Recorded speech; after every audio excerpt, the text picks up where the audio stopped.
I chat with Robin from Luxe Recess on episode 7 of Checking In with Robert Dwyer on the Milenomics Podcast Network.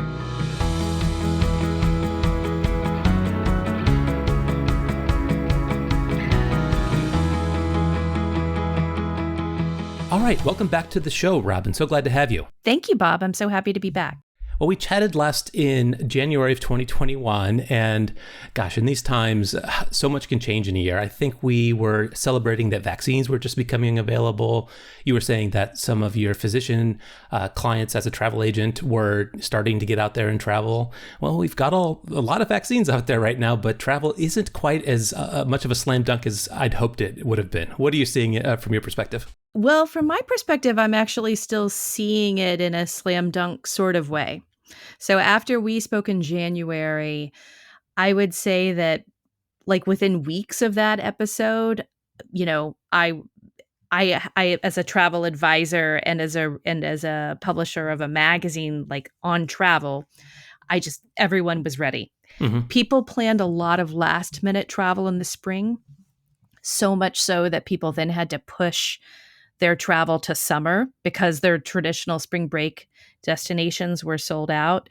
And what I'm seeing now, which I think is crazy, is that of the most popular places for spring break with the families that are in my circle, they've already planned spring break. Mm-hmm. So now we're already working on summer of 2022. So I think that the surge in demand has still disrupted what's a traditional time for people to be thinking about trips, because then if they say, okay, now let's plan to go somewhere for Christmas, they're going to be disappointed that many options have already sold out, or there's that horrible COVID hotel inflation where the prices are somewhat unprecedented as well. Wow. I've seen that. I've seen crazy stuff in terms of airfare and hotels as well. So are you seeing customers book redundant trips? We've seen that, maybe you have I hope this can happen trip, and then maybe that's something a little bit more of a safe bet. I even saw a blog post the other day that had 4 trips planned for one vacation window. Are you seeing people with redundant bookings? I wouldn't necessarily know about those. I have also I'm a little more conservative, if I'm wearing my advisor hat, I always say we're going to plan the trip that you could take now, hypothetically, just because I feel like I have PTSD professionally from 2020 and the, canceling everything. And I also think that when people are taking vacations now, they have such a deep psychological need, like they really need a vacation, and they would probably say, I need a vacation and I'm searching for something more intensely than trips past. So I think that to plan something that you can't guarantee, and I say that in quotes, right? Because it's a world where we can't guarantee travel now. Absolutely. But if they can't take that trip, that's just a double blow. Yeah. Well, I am thinking about next spring and next summer. In the Points of Mile space, we always, have a window to consider, and it's usually a year for a lot of things. A lot of airfare opens up about 11 months, and a lot of hotels open, I think, similarly. I don't know if some places open more than 12 months. Maybe some high-end resorts book out that far. I don't know. But I wanted to reflect on a couple of places that I stayed since we talked, and maybe inspire people for travel in the Northeast. I know we're both in the Boston area, and you are always good at advising clients, and you visited a lot of the top resorts around here. I did a couple trips. In April, I went to one that you've written about before, the Mansion at Ocean Edge. Mm-hmm. And we had a good time there. That was a nice property. I think I summed it up by saying something along the lines of expensive for the quality of the accommodations, but a lot of really good access. You got access to the golf course, got access to the tennis pro, got access to the restaurants and the beach there. April, a little early for it, but if I liked the idea or the experience there, what would be something similar that you might recommend in the Northeast and maybe with an eye towards Maine? When you were at the Mansion at Ocean Edge, did you stay in, they have a presidential villa section, and then they have rooms in the main house? I stayed at the presidential villa section, so it was like a 2-bedroom with a kitchen, full-ish kitchen. Yeah, something like that. I've stayed in those as well. They have full kitchens, 2 or 3 bedrooms. Some of them are beachfront, where you're literally on their path to the beach, and then others are slightly closer to the main resort building. Yeah, so you just mentioned something I wanted to add. If you are in New England, one of the things about that resort that's so great is that during both February and April vacation weeks, they typically run like a themed event for families because it's off season at the Cape. So Hmm. there was like a Hogwarts themed week one year, a superheroes themed week. And so if you have younger children, there were a variety of events and crafts that they did around that theme. So that's actually a really popular place for those families who aren't going very far and who just want something easy. Yeah, they absolutely did. They had an Olympic kind of event. They had stuff out on the lawn there, engaging the kids in the Olympics. Our kids were maybe a little bit old for that. We went and, thankfully we were able to do golf and tennis. But I could see that being a big draw for kids in that kind of, 5 to 8, maybe 12 age group, because I did see a lot of kids enjoying that. So, and then they did that, I don't know if it was the first time they did it. They did this outdoor igloo kind of thing, maybe really nice for COVID, but I don't know if they've done it in the past where you could enjoy a private dining experience in your little bubble outside, and they had kind of, it was warm because it was sunny and a little bit of a snow globe kind of effect where it was nice and toasty warm in there. Pretty neat thing they did there too. Yeah, I've done those at a couple of other hotels. All of the Ohm hotels in New England have those. So in the Boston area, that's the Inn at Hastings Park, which is a Relais Chateau affiliation. Have you been there, Bob? You would love I've not. No, okay. So the Ohm properties are the Inn at Hastings Park, the Ocean House, and the Weekapaug Inn. And the latter two are down in Rhode Island. Okay. Well, I was saying we loved Newport as well. We did a rental there. So I'm looking to kind of combine those two things with a trip with my sister, kind of and her family. So family oriented, some service, luxury, but up in the Northeast. So those are some good recommendations closer to home here. Anything you can think of in Maine? So in Maine, we have an article coming out on a guide to Maine, actually. That's what I'm editing right now. Oh, I mean, fantastic. there are quite a few resorts up in Maine. Maine is sort of divided south of Portland or north of Portland. The luxury typically is south of Portland.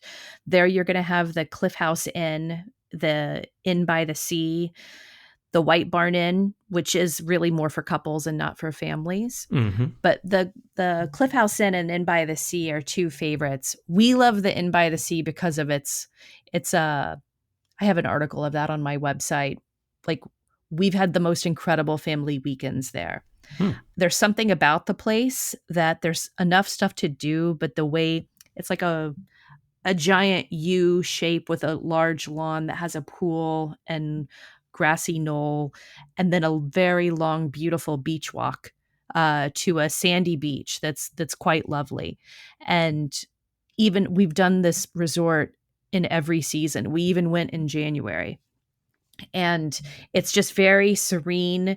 They have great room service. You can get your fill of lobster and blueberries and all of the different, dishes. And it's only about 20 minutes south of Portland. So it's a great place to go and stay, and then also take advantage of some of the Portland restaurants. They're wonderful Portland, like every kid should go on a lobster boat. It was super fun. So there are these wonderful lobster boat excursions where, kids from teens to little kids get to feed the traps, and when they pull up the traps to see what's in them, it's kind of exciting. So that's one of our favorites. So you mentioned Cliff House. I think a friend went there and liked it so much that he booked it again with a college-age daughter. But the one that you're talking about more highly even is, say that name again for me? It's called the Inn by the Sea in Cape Elizabeth. Excellent. A fantastic tip if you plan to go in the summertime. If you go in late June, just when the kids get out of school, there is a pick your own strawberry farm next door that you can walk to, just steps from the hotel. So the first time we experienced that resort, that was an added bonus. Most of the rooms have some sort of kitchen format, and so we just had gobs and gobs of strawberries. It was really a fun memory. So it's a wonderful treat to experience both summer strawberries and lobster. Awesome. That sounds like a perfect recommendation. A couple of them there. Have you ever been to Migas Lodge, all inclusive American plan, or whatever they call it up there on Lake Sebago, I think? So funny to mention that. I was just talking about it yesterday because my editor just came back from there. She was there this summer and described the lodge in detail. And that's a really the families who will like it. The advantages are that it has a phenomenal kids club. And I shouldn't say the word club because it is a kids program, that they are very much outdoors, fishing, being incredibly active. So it's like a summer camp, a day summer camp with all of those traditional lake life activities. They also have a nighttime program for younger kids, but it's a very traditional resort. Families sort of go year after year, and it's not luxurious, except in the price, because it has more of that clubby generational feel, that you go there because you always went there or your Hmm. parents went there. And it has a very understated sort of Yankee version of luxury, which, was a little more rustic. Yeah, yeah. Thank you so much for that. I have been eyeing that place forever. It sounds like it might not be a great fit for us. The price is astronomical. I think I always thought about booking it and said, "Oh my goodness, no, this just does not work." So I think they might have been cash only or something like that last time I checked. They must have moved on by that from that. But I just love being able to hear the words and wonderfully and concisely stated there. So not a knock on it. Maybe somebody should check it out. But it looks like an LL Bean catalog. Beautiful location, but until I really hear what it's like, it's hard to say whether it's a good fit for me. So it sounds like maybe not. Well, my editor said that her daughter and sons, who are teenagers, they had a fantastic time. They were incredibly busy. There's a lot to do there. The food was good, not great. They definitely took advantage of, very generous lobster bakes and that sort of traditional thing. But I think that there's another hotel that it reminded me of, which is Keneal Bay down in St. John, which closed after the most recent hurricane damage it suffered. Keneal Bay would certainly never be considered a super modern luxe resort in the Caribbean. It was somewhat run down, but people had an attachment to it because there was this history of going there, and you went there as a kid or you went there with your parents and your grandparents. And so being there was its asset, as opposed to delivering high design and the newest, most modern rooms. Well, that's a great segue, I think, to a state that you just told me about, and that is Blackberry Farm in Tennessee. I've always heard of this place. It comes up a lot in your luxury travel Facebook group, and I was thinking it was good for COVID, and you'll tell me. I stayed at the Ventana Big Sur. It's a Hyatt property out in California, and loved it for its remote rustic luxury.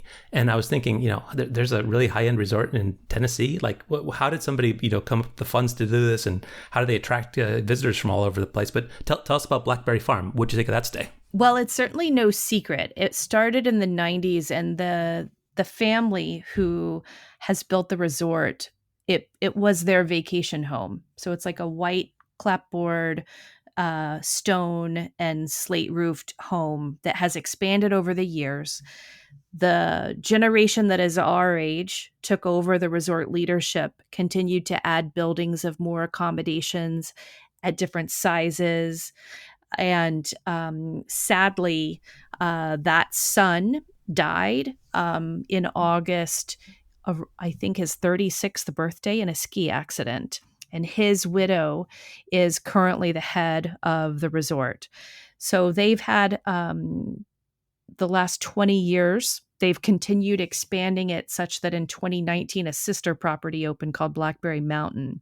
And it's never, I mean, it's not a secret resort, but it's certainly one that its price point keeps a lot of people away. And celebrities are known to love it. And there's a huge confidentiality culture there, which I think contributes to that. They're very, very private. So it's about a 20-minute drive from the Knoxville airport. So it's not that hard to get to either. But these two resorts share this all-inclusive plan with a 3-course lunch and then a multi-course dinner included, as well as breakfast. And there are a variety of activities you do. And I will tell you that the price point for me was high, where like when you book something that you're like, this is more than I would typically book, so it better deliver. And you carry that little grudge, I suppose. Okay, yeah, So I'm ashamed to say, yes, I know that emotion. right. So as we know we're splurging, we're like, oh, this better be it, right? So I went there with that filter and was kind of hard on it, to be honest. I'm writing my own article on the properties now. And meanwhile, my husband's like, I'm in paradise. I love this place. He thought it was fantastic. There were two things that were unique about the place. My husband, for him, he wants to be the only guest at a property.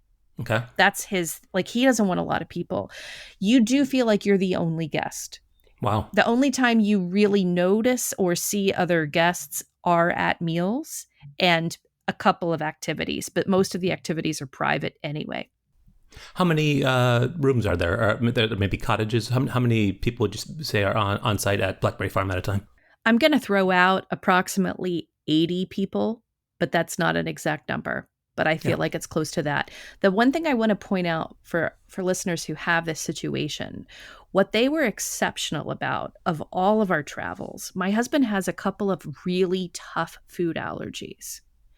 And I don't mean like gluten, because you can really get around gluten now, but he has one like canola oil, and everything is fried in canola oil, mayonnaise is canola oil, etc.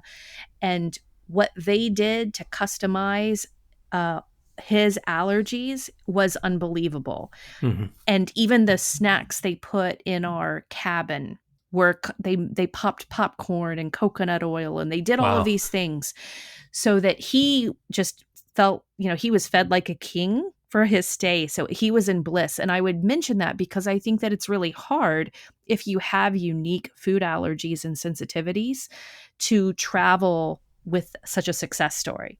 Especially at an all-inclusive, it's impressive that they are, quality and quantity. So that sounds like a win there. Is that location, are both of the Blackberry properties kid-friendly? They allow kids? Very. And I think a lot of people they think that Blackberry Farm is a splurge for couples.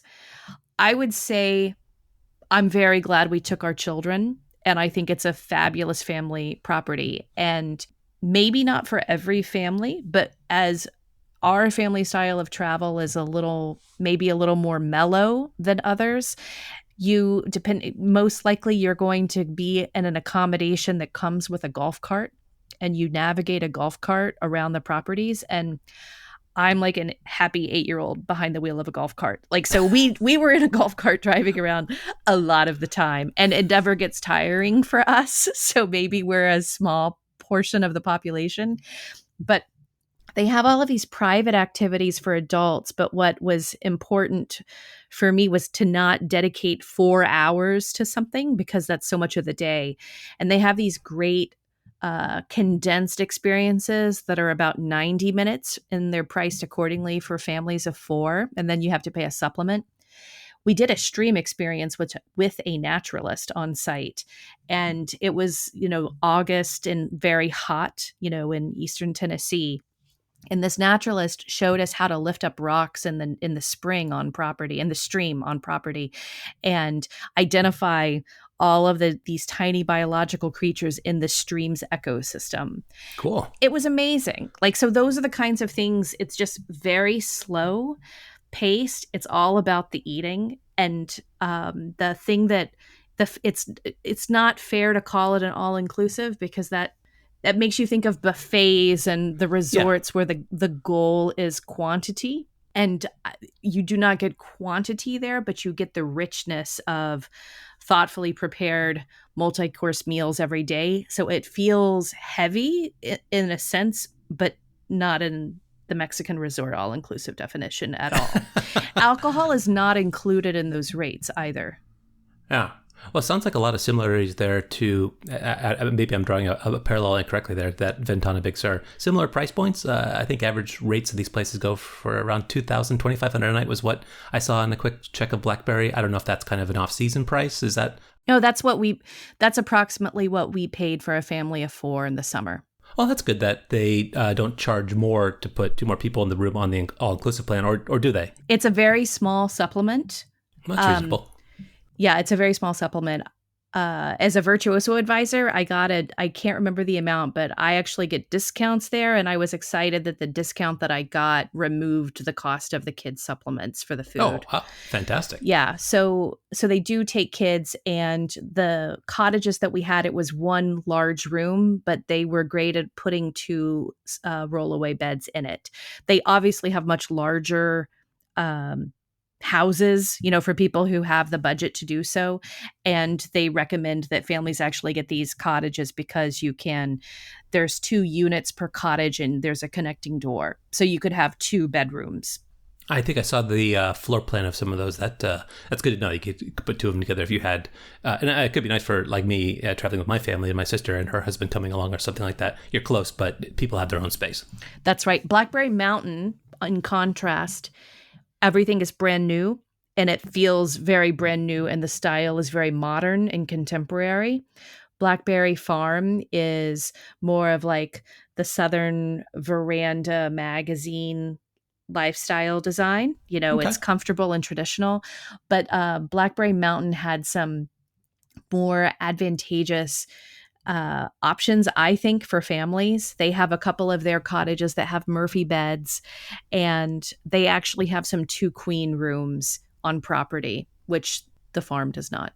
Got it. I think the luxury of space there and being very private in the time of COVID is something a lot of people can get behind, especially if they haven't had a reason to get out. They've been very conservative and they're looking to get out, but in a very luxurious way, but not into a crowd. So maybe a clumsy segue into a little bit of Disney talk here, because that is about as crowd-based as you can get, but it also fuses together what we were just talking about in terms of bringing a little bit of a grudge to the expectations of a meal. I don't mind paying the piper down at Disney. I know it's going to be expensive. I think it's cliche to complain about the price at Disney. But when I pay a lot and it doesn't live up to what I think it should be, I do get cranky and I come in with high expectations. And I think that's very common of people going to Disney. They have very high expectations for their family vacation.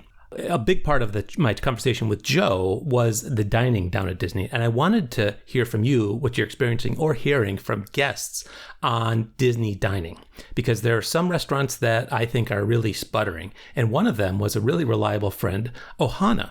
And maybe you're not a big fan of Ohana. I happen to be right on board with it. I feel like it's a vacation within a vacation. I thought the food actually tasted really good in the past. This time it was terrible. And it was $400 for a family of 5 of us and a single drink per person. I thought it was one of the worst values in dining ever.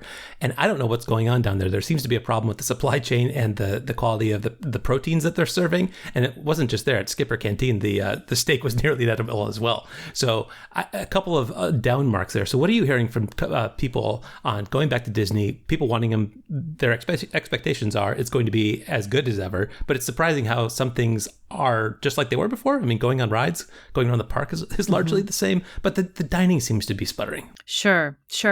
Well, can I ask you, at Ohana, what meal was it?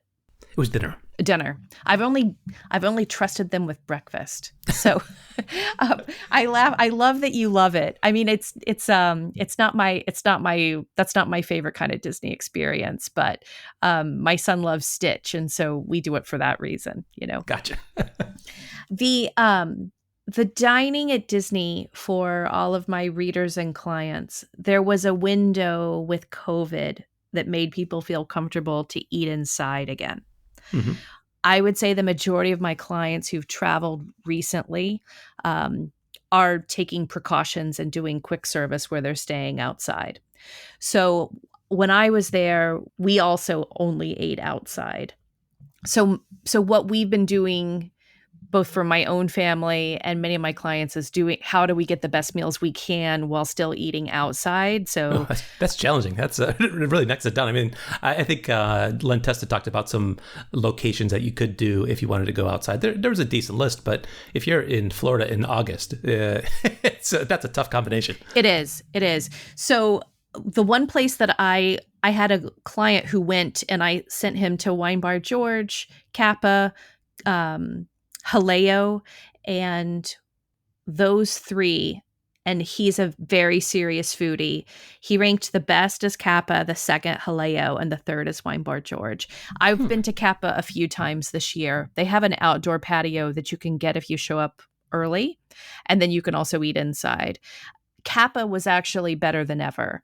I've eaten at Kappa several times over the years. I feel like the Four Seasons has continued to really grow and evolve.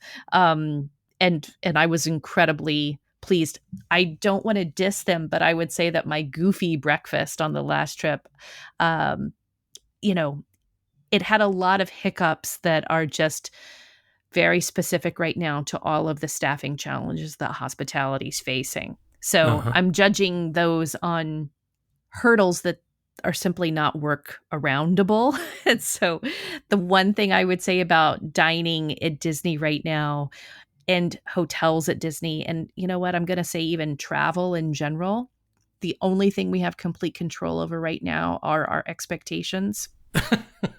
Well said. And I always say, like, it's, you're very validated in feeling like you deserve a break, because we all deserve a break. And as I've mentioned, that feeling is so intense right now.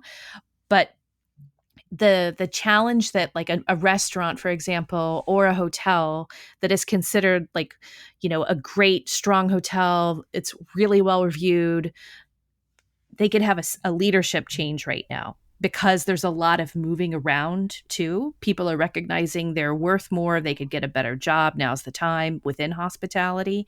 So then a place that was running on all cylinders within a week can all of a sudden have all brand new leadership and go through a very challenging period. So I'm finding it's like a minefield right now, you know. I totally agree, especially in terms of finding reviews. You have to, in the past, you needed to find reviews from somebody you could trust. Somebody with a relevant set of experiences and requirements that you have. That's challenging enough in itself. But then to find a review that is since COVID and somebody has the same kind of standards about conservatism in terms of COVID protocols is very challenging. So you can go someplace that you were familiar with, was good, and is better than ever after COVID, it seems like. And then other times things just completely fall apart. And I don't see a correlation necessarily between those types of properties. You can have sister properties in the same hotel chain that are 5 miles from each other, and one hasn't even reopened the restaurant, and the other one is firing on all cylinders. I just don't get it. Exactly. Well, if we were in fact on staff at those places, we would understand more of the reasoning behind it. Because, for example, when those sister properties may have put all of their leadership and all of their staffing at one property so that they consolidated staff in that regard. Have one good restaurant instead of two sputtering ones. Yes, exactly.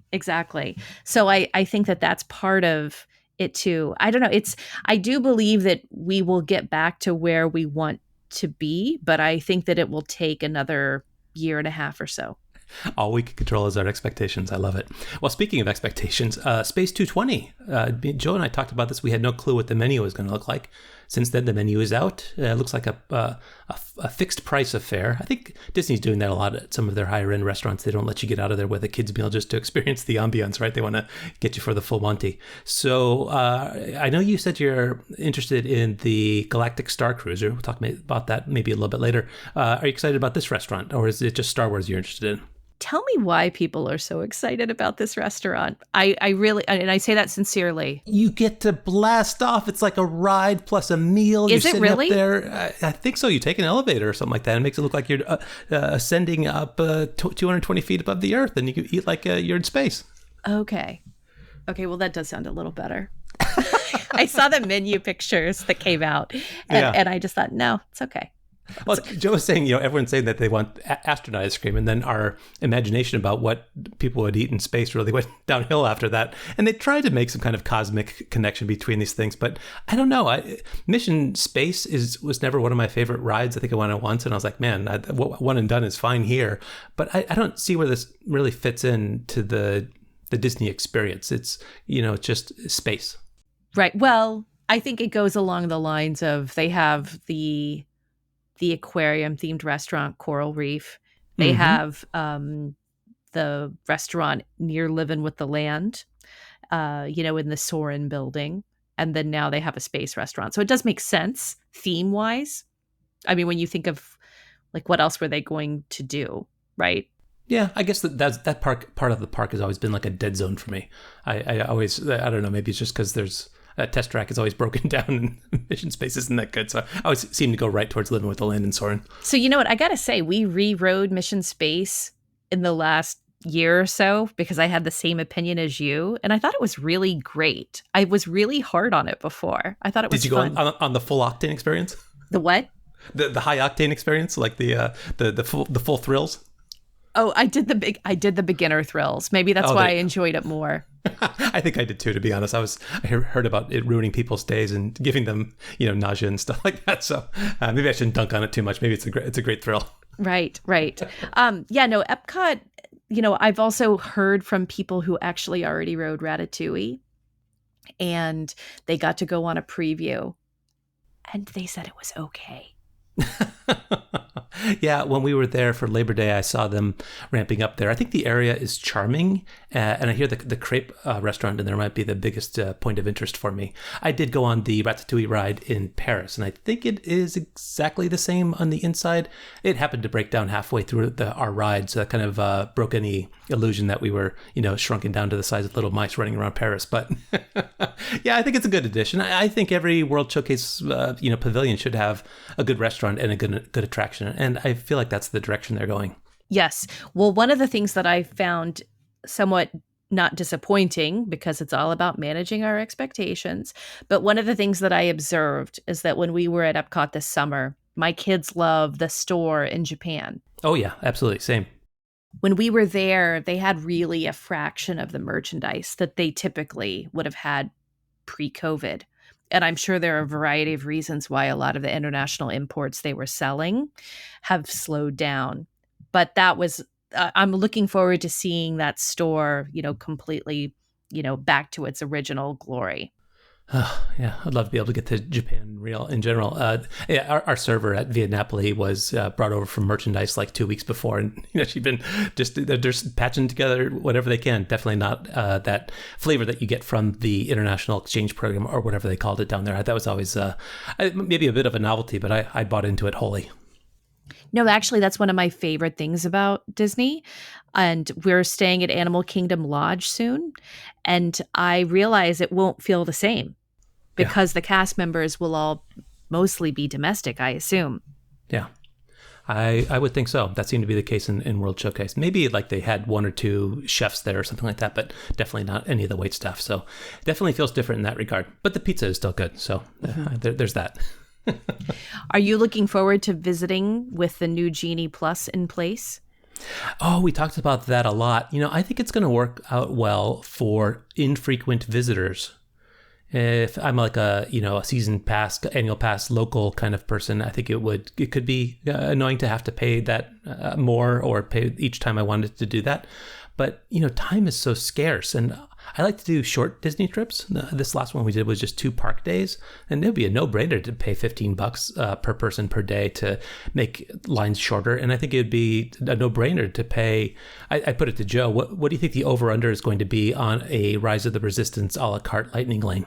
Didn't I read somewhere that it's going to be something between $15 to $20? I think that's what the rumors were, but I feel like that's low. I mean, gosh, hard it is to get a boarding area, and I guess they got rid of those just recently. But if all I had to do was shell out $20 to go on it, that'd be a no-brainer, I think. Well, one of the other things I was confused by the pushback against the Genie Plus is that Universal's tickets for their express passes, those are incredibly expensive. They're only waived if you're staying on property at their deluxe properties, but they could be up to $100. They could be the price of a ticket depending on the day that you're traveling. So the Genie Plus having more of an a la carte option still comes in much less. Yeah, no, for sure. No, I guess the interesting thing will be the surge pricing. People are willing to pay more when lines are longer, and if they market that to, if there's no governor on that, I could see that people paying a lot more than that on a busy, between Christmas and New Year's kind of situation. Like, who wouldn't pay that to get on the ride and get out of there, get home, and get back to the hotel? Absolutely. I'm curious to see how people will integrate those for those who still like taking the tours in the parks. whether they're with Disney or with another party, because the majority of my clients do tour with somebody. They don't go by themselves. And it'll be interesting to see whether or not there's an additional value to have on top of that. Right. So on those Disney private tours, the Disney proper ones, I think those have mostly been all access to equivalent to the fast pass lane or something like that, right? Like, and maybe they're holding back Rise of the Resistance or a couple of marquee attractions. But is that the way it works for you? Pretty much get to cut the line for that massive fee? It did. They released Rise of the Resistance in July, so that starting in July, those VIP clients with Disney also had access to a boarding group, but they didn't until July. But now it is.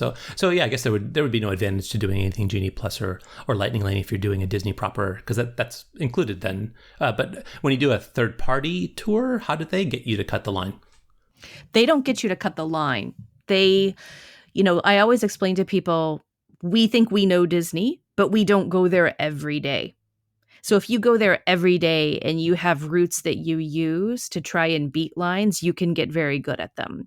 And that's still going to be very different than what you or I or Joe would still know and how to navigate. It's just different when that is your job and that's what you do. Got it. So they do know how to use the sequence of which ride to go where, so that you're never waiting more than 10 minutes, 15 minutes. Yeah, it'd be interesting. It sounds like they're trying to make Genie Plus smart and simple, but it just sounds like more opportunities for tour operators and people giving advice to help people navigate the complexity. Just take some money. I want to have a good experience, and I want to get out of there as fast as possible. So right. I think their jobs are going to be perfectly secure for some time. I'm going for the 50th, and I've hired a guide, not with Disney, but with a third party, because one of the things that I learned that was the most valuable for me from those experiences is not using my brain felt really good. I'm always the person who has to figure out where to go. So even if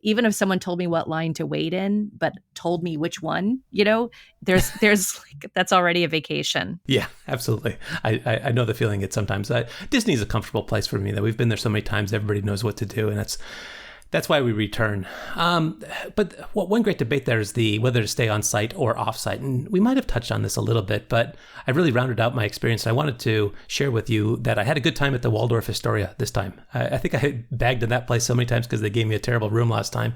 This time I upgraded ahead of time to that Waldorf Astoria corner suite with Disney view or something like that. And it was such a reasonable poor man's Four Seasons. I really, really like that stay. You have good feedback from people at the Waldorf, right? Oh, yeah. I mean, I consider it the affordable luxury because I think their suites are very well priced, even for Disney standards. You can often get a suite at the Waldorf for the price of a deluxe room on the monorail. So I'm a big fan of the Waldorf. They have a really strong food and beverage program. I don't think the pool situation is great if you really want that family-friendly experience, because you have to walk over to the Hilton for the water slides in the lazy river, and which is fine, but you just have to know that in advance. The Waldorf has great poolside service, but the pool is pretty straightforward. I totally agree with that. I mean, it doesn't compare to the Four Seasons experience, especially around the pool. I just love, how hotels all have their signature fragrances. I love the Waldorf signature fragrance. There's something about it. I walk in it and it's like, this is fabulous. I didn't pick up on that. We were talking about that at the Wilderness Lodge, but I didn't catch anything at the Waldorf. Is it kind of a citrusy or what is it? I don't know. I should buy some when I'm next there. The Hilton Bonnet Creek next door also has a really great lobby scent. Is the Waldorf dependent on the location, or is that a Waldorf worldwide smell? No, I think it's just that location. Oh, okay. I'm sure they customize it, for the feel of each resort. No, it is a good, I think their rooms are going to need to be renovated soon. The rooms have not been renovated in a while, but I bet when they do a new room renovation, it will be a really great option. Oh, I like that. So you stayed at the Ritz as well. I think that's a better play if you're not staying Disney, because it feels meaningfully further away than the Waldorf and especially the Four Seasons. Do you agree? I love that property, but I think that it's only a good property if you do Disney one day of your stay. I agree. I would totally go along with that. Just that back and forth. If you're park hopping, going over there, taking a nap, going back to Epcot for dinner, not a good fit. That's going to be a long, miserable day from the Ritz. Well, not even breaking up the day, but if you had to wake up every morning and drive to the parks from the Ritz, you're going to start getting really tired of just the drive to the parks. Agree. Well, you like the JW next to the Ritz, though. Maybe even more. Where would you slot the JW over by the Ritz? I actually prefer the Ritz. I like the JW too. That's a strong property. If you don't live in Orlando, you wouldn't know this, but the culinary team at those properties have some now considered local celebrity chefs that got their start there. They have a large on-site farming program. So they've had a really great farm to table program for a very long time. Like it's always been like a great anchor in the food scene in Orlando. It's also like where many of the locals would do their staycations. What I like about the properties is that I don't like the JW Marriott's pool because of how it's one of those pools that can get crowded very quickly and it's hard to find a chair. But the Ritz, I don't really have that problem. If you stay at the JW, you have full access to Ritz amenities. So that's a great deal, especially if you're comparing points. You know, your Bonvoy points at JW go pretty far. And I will say the Ritz Club Lounge there is also very nice. Great food, good service. Totally agree. That's a good one too. If you have the Ritz credit card, the rates down there aren't so bad in the summer. And if you pay the rack rate and you have the Ritz credit card, you get that club level for free, which we were out at the Ritz-Carlton Bacara in Santa Barbara. They wanted a fortune to upgrade to club level there. So super expensive property, couldn't get in the club level there. It looked very nice. It was outdoors, first club lounge for Ritz I've ever seen outdoors, but a bad stay overall there. But I totally agree that the club level experience at Ritz's can be very nice, and one in Orlando is one that's particularly affordable to get into.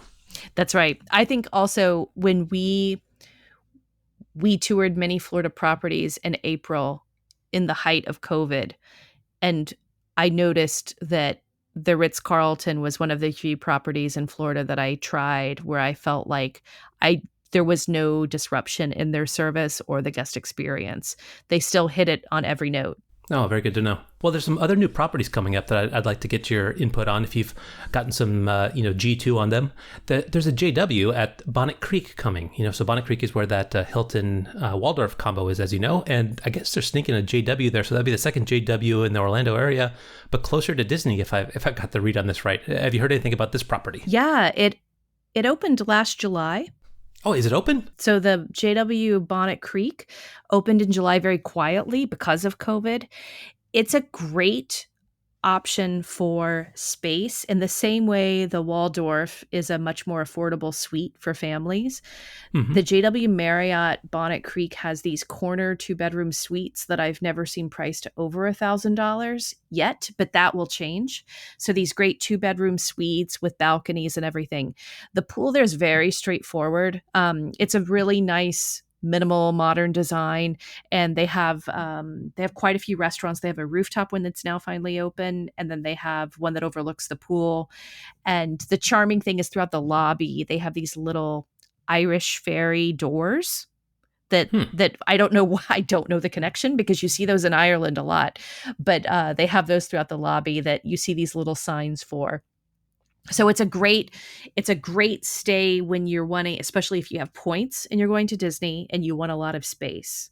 But that leads us to the Swan Reserve, and that is opening approximately October 3rd. It was supposed to open in September, but it got delayed. Mm-hmm. And they are doing a really great job they're mostly suites. So you have an Epcot or a Hollywood Studios facing suite, and the junior suites even are very large. So there were very few suites at the Swan and Dolphin.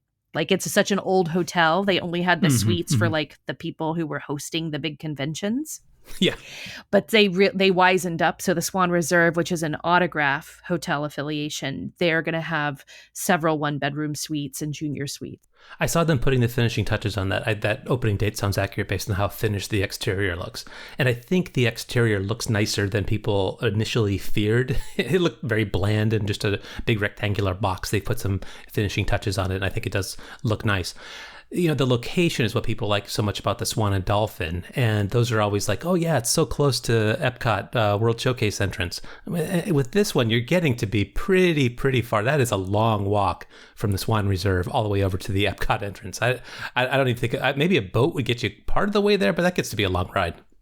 I think you have to walk. So I haven't walked the reserve to the Swan, but if you walk from the reserve over to the original Swan, then there's that boat that does take you to Epcot or Hollywood Studios. Yeah. But I think without a boat, or if you were in one of those little Surreys, it would be a long ride. It would, and that makes the Skyliner look so fast compared to that. That boat stops at the Yacht and Beach Club. It stops at the boardwalk. It stops at the Swan. By the time you get there, you're like, man, I should have walked. But the Skyliner just moves. Have you been on that yet? I love it. What about you? Oh, totally. When we were staying at the Waldorf, I found the best way to get to Epcot for dinner was to have an Uber driver drop us off at the Riviera and then zip over there on the Skyliner. I think it was faster than get dropped at the boardwalk or at the beach club. Oh, that's great. I tried something similar and it failed spectacularly. When I was there this summer in July, we stayed at Epcot for the fireworks, and we were right near the World Showcase entrance. We were in the Britain area. So we got out of the park just in time with no crowds. And I was like, how are we going to get back to the Four Seasons? That's where we were staying. So we hopped on the Skyliner, and I didn't even care which direction it went because I figured then we would just take an Uber from that location back to the Four Seasons. But with COVID, although those cars are around, there's a more limited supply of them. We finally got to the Riviera, which is that, and I've stayed there, which is a fun hotel, and there were no Ubers. It was like a 45-minute to an hour wait. And so I called the Four Seasons, and they had their own car service arrive within 20 minutes. So it turned out to be a very, that was an expensive ride. So, my idea failed miserably, and it was like midnight, right? We were exhausted. So yours was much savvier. No, you're absolutely right. I mean, so frequently we end the night at Disney at back World Showcase. Invariably, it's raining. Maybe the fireworks are going on. You're there. You're having fun. It's so late, but you're at the back of the park. You either have to bail out in World Showcase or the international entrance, or get all the way back to the front of the park, and then the adventure just begins from there. And it's like there's no good solution. I mean, and you can see, I think, why people do things like pay a ton of money for a Disney property hotel proper right there, the beach and the yacht club or whatever it might be, because that is one of the most miserable parts of being at Disney, finding your way home at midnight from Epcot World Showcase. Well, I completely agree with you, because I think we all forget it. And even if it's happened to us before, people are like, oh, that was a great fireworks showcase. And then you're like, okay, I'm ready to be done and be back in my hotel room. Yeah. And we always ignore the fact that, we have about an hour and a half to get back there. Like, it's a long ride, and it's the most tiring part of the day. Well, we finally got to watch fireworks from the California Grill. I'd never been there at dinner time. And that was spectacular. Yes. The food was good, but that experience, and it wasn't even so much, we've all seen fireworks, right? It was watching other kids from other families be so over the top, like, this is the greatest night of my life. It was so fun to watch those kids. We were all having a good time, of course, but just such a pleasant environment. They're still firing on all cylinders. So I still like California Grill. That's one of my favorites. Love that place. Excellent. Well, one more hotel coming, Conrad. I hear Conrad is entering the market, Hilton being even stronger here. Where is that going? Have you heard of this one? I actually haven't heard anything about that one. Ooh, might not be happening. Well, I don't know about that, but I'll look into it. Okay. Well, you topped me on the JW Bonnet Creek. I was driving around there in person. I didn't see it, and it's open. So between the two of us, maybe we'll get the scuttle on all of these. And I know we're both, I think, completionists. We like to go and check out all the hotels so we can make an informed opinion. So I look forward to your thoughts on all these as you get down there and get a chance to visit them, and especially your thoughts after the 50th. That'll be very interesting. A lot of stuff coming for that. Yeah, I think it's funny. I think a lot of people, like including, my clients and readers, I think everyone's going for Columbus Day weekend. So we're actually going just for the actual celebration. And even though the Disney calendar indicated that Magic Kingdom was sold, I was able to get a park pass reservation. For Columbus Day or for the first? For the first. Oh, for the first. Wow. You're going to be there right in that'd be great. Right in the. Yeah. So we'll be there in the heart of it. And I think it'll be fun for us because I think a lot of the people who will be there on the first are locals who collect the limited run merchandise. I have to say that's something I have little interest in. So I still think it will be fun to, be there when it happens. They have these amazing, have you seen the 50th anniversary magic bands? No. They're really, really pretty. Like, I can't believe I was like, sure, I'll pay $35 for this magic band twice. It's like I'm paying for it. I was like, what am I doing? But it's really nice. Well, I realized how useless magic bands are if you're staying off site now. Right? It used to be that you'd use them to tap in for FastPass. You don't do that anymore. You're staying off site. It can get you in. You can't charge anything to the room. Right. So it's like, everyone get your magic bands for the one time today you're going to use it, maybe twice. But I think that will come back with Lightning Lane in the future. So right now, maybe a low point. That'll be a good investment. That 50th anniversary magic band will pay off in the future. Yes. All right. I've got 4 luxury Disney things here in the show notes. I'm going to ask you to pick 2 of them that are the most interesting. Which of these do you want to talk about? All right. So you have chosen Disney Wish cruise ship. That's happening, I hear. But it's not. Is it delayed? What's going on? No, it's so happening. I have my own cabin booked. I can't wait. I'm going on like the first or second cruise past the inaugural sail. So it starts sailing next June. And I have to tell you, when COVID hit, we were, my family and I, we talked travel, and we were all like, we're never getting on a cruise ship again, ever. And I was convinced of that stance. And then as they start dripping out details of the ship, like I just slowly start falling. And then I'm just like, okay, we're booking this. I mean, it looks incredible. And I credit, it's been over 10 years since they last built a ship. So think of how much, like, the design is very contemporary. All of these things that they've added for the guest experience are new, and it looks amazing. So I went ahead and booked my own family, and it'll start in June. I think it's like the 7th is the first sailing that sold out, but then people can book next summer and all the way through until I think that final December cruise. There hasn't been anything yet released for 2022. But the restaurants, like, I'm all about the adult restaurants on the cruise ship. Mm-hmm. I can't remember his name, but the French chef that they have from France, like a really high-end French chef is overseeing the development of that menu experience for Enchanté. I think it's or Lumiere. It's Lumiere, I believe. It's the Beauty and the Beast candle theme. I'm familiar. So we went on the Dream, very similar to you. We were watching it being built and coming over and all that hype, and we went on like a similar kind of time frame, like one of the very first cruises. That was a very, very cool experience. I think you're going to love that. But I'm familiar with the adult restaurants. I like them a lot. Palo, and then even higher Remy on the Dream. And so what do they have here? Do they have 3, or does this new restaurant replace one of those 2? It just replaces Remy. So they've done like a Beauty and the Beast theme where Clodsworth, the clock, and Lumiere, the candlestick. Clodsworth represents the Paolo restaurant. I can't remember the name of what they've called it, though. And then what they've done differently compared to the Dream and Fantasy is that the lounge in between the two is much bigger and looks like every time I had gone to that lounge on the other ships, it was always empty. Yeah, I agree. This time it looks good enough that adults will seek it out, and should, because it's like the best kept secret. No, that sounds good. I mean, that Remy dinner was probably the best Disney dining experience I've ever had. Same. I mean, maybe it's a little corny. I don't know. I ate it all up. I mean, that's what I'm here for. Right. No, we've done it twice. And I do think there was like a moment where it did cross into the cornball factor, where like a rose is presented and they have this whole script of same. Yeah. So my husband repeated in the little French accent of the waitress that story for like a week after. So, I mean, but we still had a wonderful time. But you think, Robin, and you mentioning it being 10 years since the Dream, these experiences are fleeting. Right, and I was thinking, if I go back to Remy again, is going to be as good as it was that time?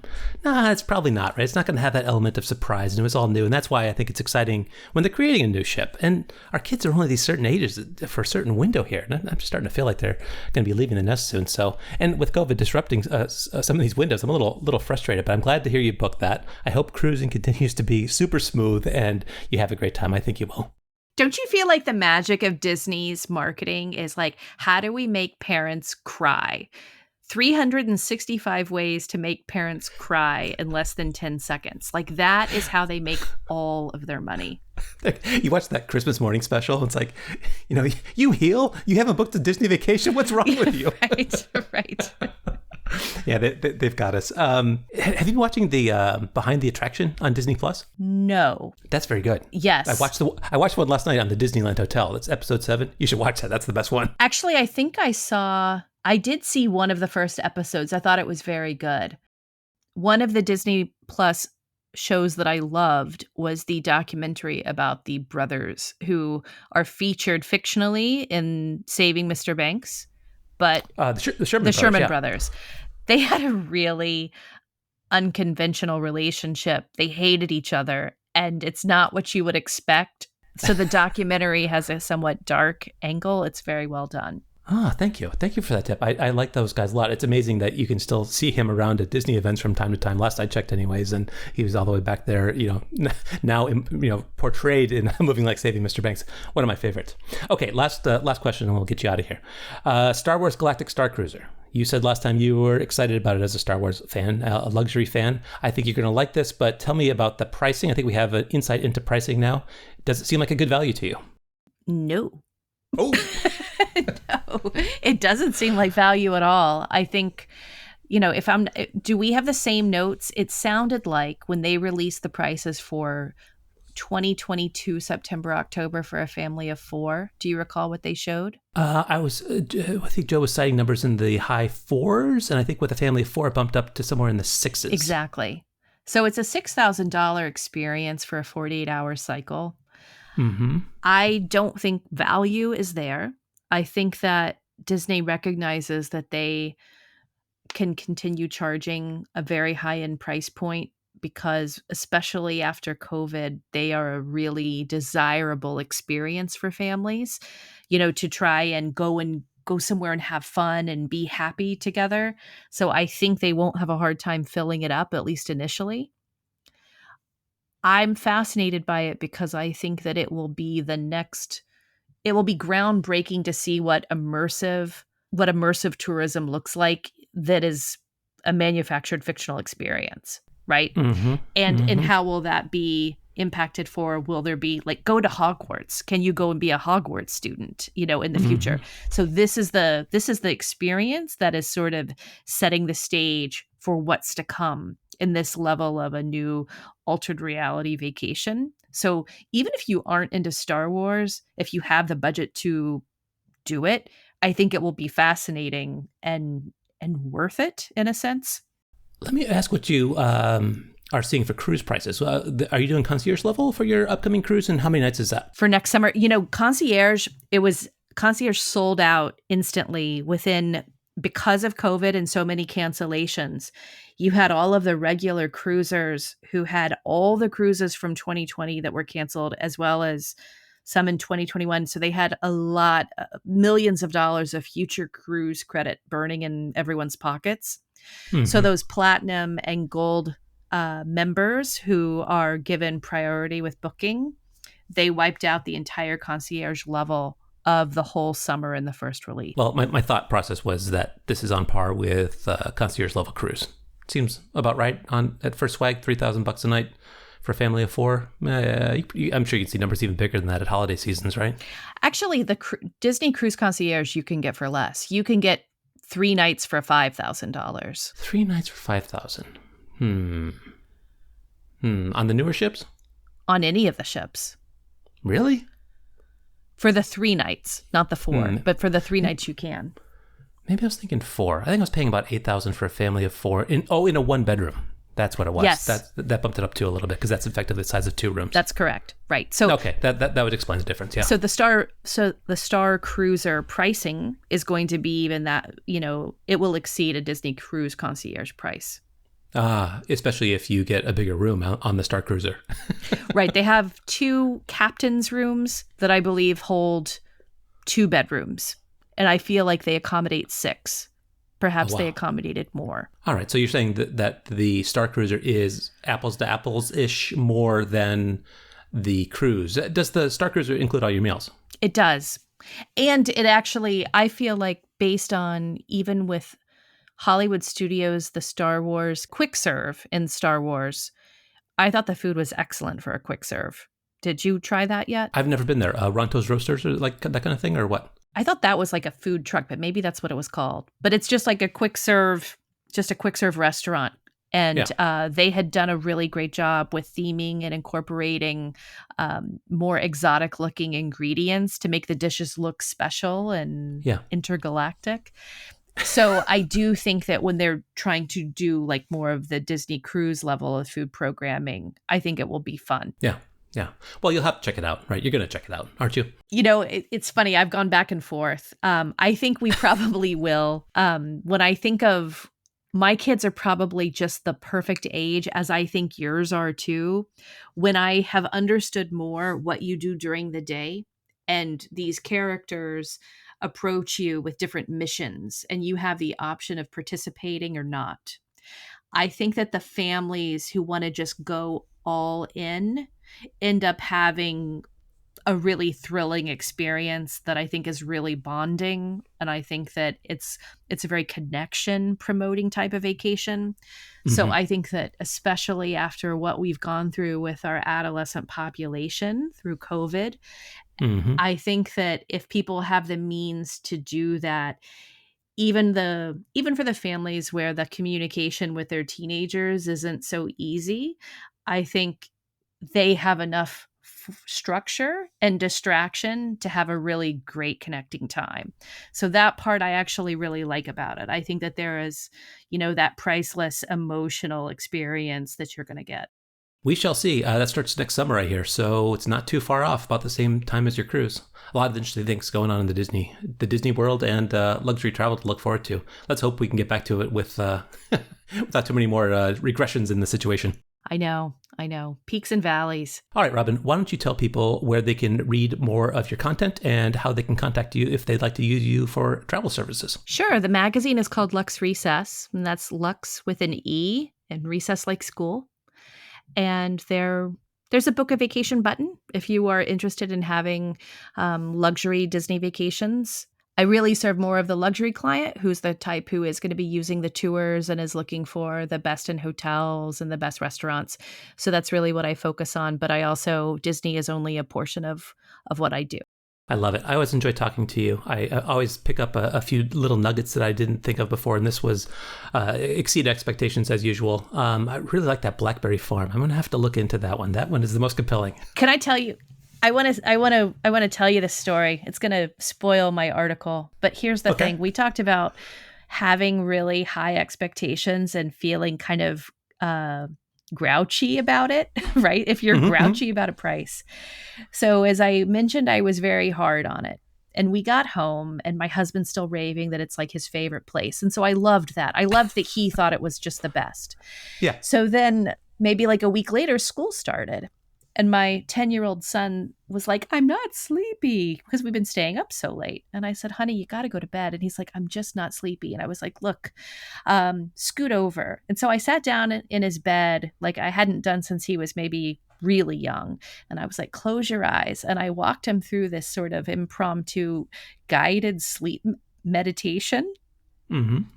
And what I inadvertently was doing was, you are on a golf cart at Blackberry Farm and you hear those sheep and you hear those puppies. And I was describing this whole experience as this paradise meditation. So then afterwards, I'm thinking to myself, I think I'm being a little too hard on it because that was exactly like what it was. And so that's when I sort of turned on it and recognized I had other issues with its price point. But I really did feel like it was a beautiful, beautiful experience. I love that story. Can I keep it in the show? Of course. The way a place makes you feel like that. The thing you remember is really, sometimes what the price you're paying for. And at the time, you mentioned White Lotus, right? At the time, you could be very wrapped up in things that are not the primary point of the trip. Oh my God, that was the best show ever. You have been listening to Checking In with Robert Dwyer on the Milenomics Podcast Network. Have a great day.